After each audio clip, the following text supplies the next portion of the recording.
খুব কম সময়ের মধ্যে রেশন কার্ডের ডেট অফ বার্থ এবং ঠিকানা এবং তোমাদের নামের স্পেলিং যদি কোনো রকম ভুল থাকে সেটা কিভাবে ঠিক করবে সেই সম্পর্কিত আজকের ভিডিওটি। প্রথমে মোবাইল স্ক্রিনে বা কোথায় এসে রেশন কার্ড লিখে সার্চ করলে মোবাইলের গুগলে গিয়ে তারপরে এই প্রথমে রয়েছে রেশন কার্ড, এই অপশানটাতে ক্লিক করলে এবার নিচের দিকে স্ক্রল ডাউন করবে, করার পরে দেখো লেখা আছে সিটিজেন হোম বলে, ওইখানে ক্লিক করে দিলে করার পরে দেখবে লেখা আছে রেশন কার্ড কারেকশান, ওই অপশানে ক্লিক করলে করার পরে দেখবে লেখা আছে সার্ভিস সেলফ সার্ভিস।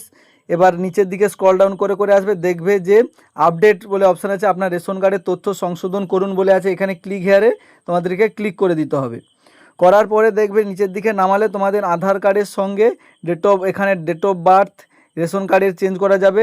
তো সেই অনুযায়ী রেশন কার্ড নাম্বার এবং তার যে ক্যাপচার কোডটা দিয়ে সার্চ অপশানে ক্লিক করলে এবার নিচে দেখো তোমাদের সার্চ অপশানে তোমাদের যে নাম এবং সব কিছু দেখাবে, আধার নাম্বার, এখানে তোমরা নাম, বয়স, লিঙ্গ, অভিভাবকের নাম, ঠিকানা চেঞ্জ করতে পারবে। যেটা চেঞ্জ করবে সেটা তোমাদের আধার কার্ডের নাম্বারটা তোমরা দেখবে লাস্টের যে 4টে নাম্বার, এখানে কিন্তু ওটিপি সেন্ড হবে মোবাইলে, এখানে টিক করে সেন্ড ওটিপি অপশানে ক্লিক করলে মোবাইল নাম্বারের যে আধার কার্ডে যে মোবাইল নাম্বার সেটাতে ওটিপি যাবে, বসিয়ে দেওয়ার পরে কনফার্ম করলে সেখানে তোমাদের আধার কার্ডটা দেখাবে যে সব ঠিকঠাক আছে নাকি। ভেরিফাই অ্যান্ড সাবমিট অপশানে তারপরে তোমাদেরকে কী করতে হবে, ক্লিক করে দিতে হবে। ভেরিফাই অ্যান্ড সাবমিট অপশানে ক্লিক করার পরে দেখবে যে তোমাদের আপনি কি এগিয়ে যেতে চান, ইয়েস অপশানে ক্লিক করে দিলে এখানে আমরা ডেট অফ বার্থটা চেঞ্জ করছি, তো সেই কারণে আমরা হ্যাঁ ইয়েস অপশানে ক্লিক করে দিলাম।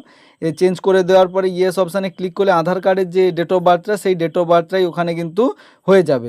তো এই ছিল আজকের ভিডিও, যদি ভালো লাগে অবশ্যই বন্ধুদের সঙ্গে শেয়ার করে, এভাবে তোমরা খুব সহজেই তোমাদের রেশন কার্ডের যে সব কিছু ঠিক করে নিতে পারবে।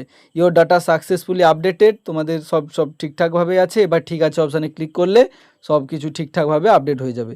তো চলো দেখা আছে নতুন একটা ভিডিও নিয়ে, ততক্ষণ ভালো থাকো, সুস্থ থাকো এবং সতর্ক থাকো।